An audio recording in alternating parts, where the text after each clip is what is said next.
Shalom, salam sehat, Tuhan mengasihimu. Saudara-saudariku yang terkasih, hari ini sangat luar biasa.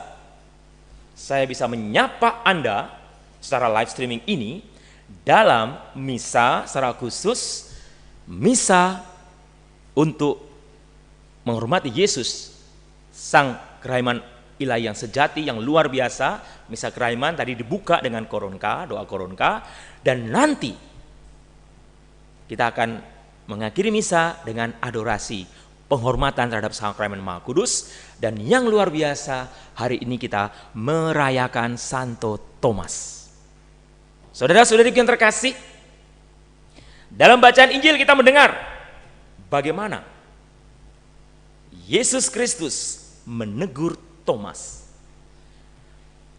Thomas berkata, pada waktu dia mendengar, teman-temannya berkata, kami telah melihat Tuhan. Wow, luar biasa, kami telah melihat Tuhan. Tapi yang terjadi, Thomas, bahasa Indianya itu nehi. Sebelum aku mencucukkan jariku ke bekas luka di tangannya dan ke bekas lambungnya, sebelum aku melihat, katakanlah sebelum aku melihat luka-luka itu sendiri, ketemu sendiri, please deh, aku tidak percaya. Lihat itu Thomas. Saudara-saudari yang terkasih, apa yang terjadi dengan Thomas? Apa yang terjadi dalam peristiwa itu? Sikap Thomas adalah sikap rata-rata kita semua. Mungkin saya, mungkin Anda. Ini, ini. Perhatikan baik-baik. Saudara-saudari yang terkasih, masalahnya di sini. Apakah saya seperti Thomas atau tidak? Dalam kehidupan sehari-hari, saudara-saudariku yang terkasih, dalam kehidupan sehari-hari kita tidak jarang mengalami peristiwa seperti Thomas itu. Mungkin saat kita mengalami musibah, saat kita mengalami sesuatu yang tidak enak, kita mendapat berita yang tidak enak.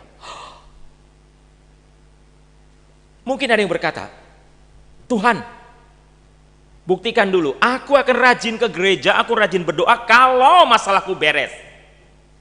Kalau usahaku lancar, kalau problem-problem utangku lunas. Wow, Tuhan dihubungkan dengan utang, please deh. Saudara-saudariku yang terkasih, tapi tidak jarang kita ngetes Tuhan. Saya tidak menyalahkan Anda, saya yang pakai jubah seperti Batman ini, saudara-saudara lihat seperti Batman. Saya yang seperti Batman ini pun pernah tergoda untuk menguji Tuhan. Pernah, saudara-saudari. Ini cerita beberapa waktu yang lalu, waktu saya pelayanan di pedalaman, saudara-saudara. Saya itu lagi di perjalanan kan, saya istirahat. Tiba-tiba saya melihat mendung, gelap. Artinya mau hujan.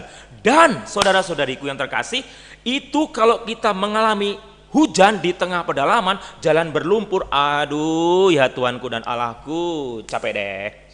Capek sekali saudara-saudari. Anda mungkin belum mengalami, sebagian dari Anda belum mengalami seperti yang kami para Romo di pedalaman, Kalimantan, Papua dan lain sebagainya. Kami mengalaminya. Kalau itu yang namanya mendung, saudara-saudariku, wow. Dan saya tuh langsung berkata begini, kan saya kan mau misa. Masih dari kampung yang satu ke kampung yang lain mau misa, saya lagi istirahat di pinggir jalan, ada sebuah gubuk, mendung. Kemudian saya berkata, mohon maaf ini godaan, saudara-saudari. Ini godaan. Godaan kepada siapa? Untuk saya. Godaan apa? Untuk berkata kepada Tuhan, Tuhan, aku kan romomu, aku kan hambamu, aku kan melayani umatmu. Please, kalau engkau sayang aku, jangan hujan. Jadi saya nguji Tuhan. Dan apa yang terjadi dengan saya mungkin juga terjadi pada diri kita semua dengan model yang lain.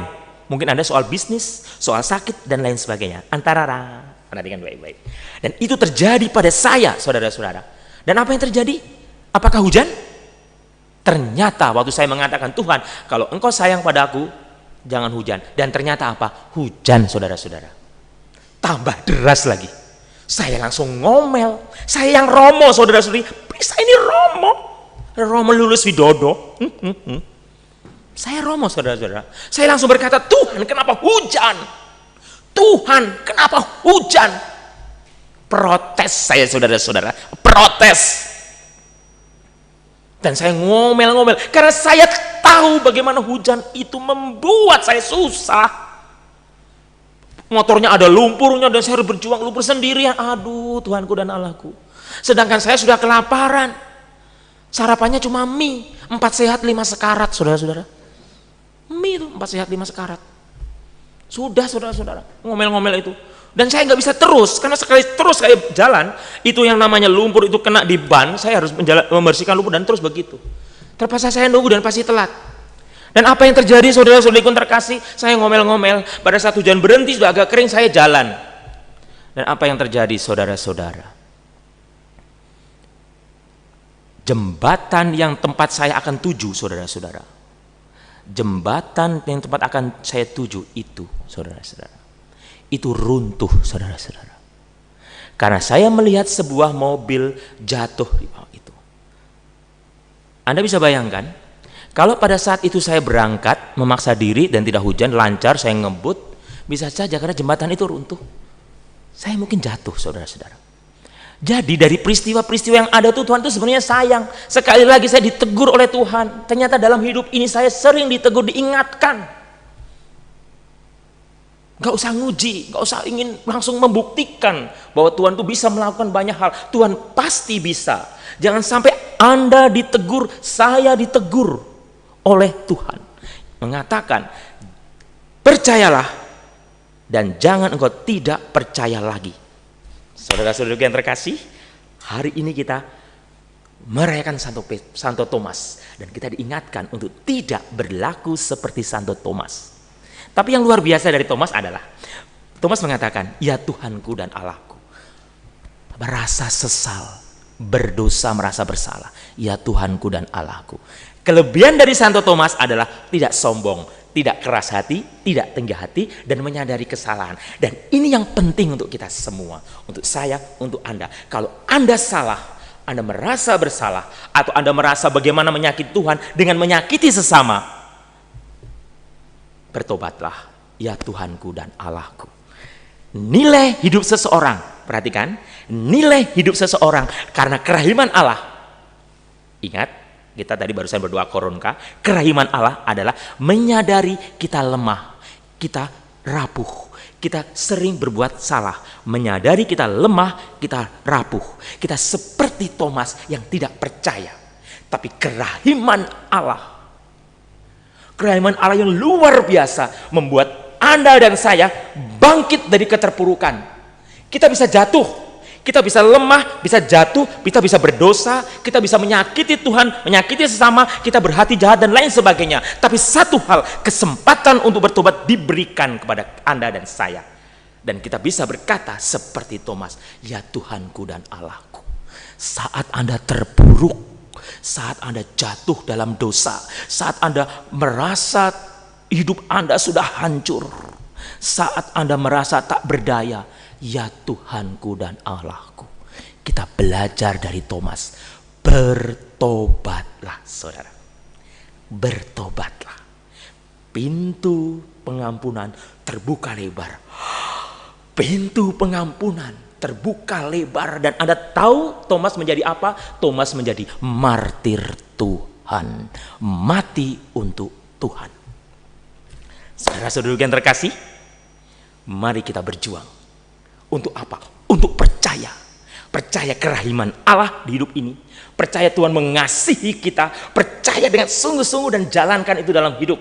Saya sebagai Romo, Anda sebagai umat, suster dan sebagainya. Berjuang, saudara-saudara. Saya ingat itu lagunya Roma Irama itu. Saya suka sekali. Berjuang, berjuang. Berjuang sekuat tenaga, tetapi jangan lupa berjuanglah juga disertai doa. Sudah saya baptis lagunya, saudara-saudara. Nah, saudara-saudara yang terkasih, ini yang saya mau katakan kepada Anda. Tetaplah percaya dalam situasi apapun, yakinlah Tuhan mengasihi Anda.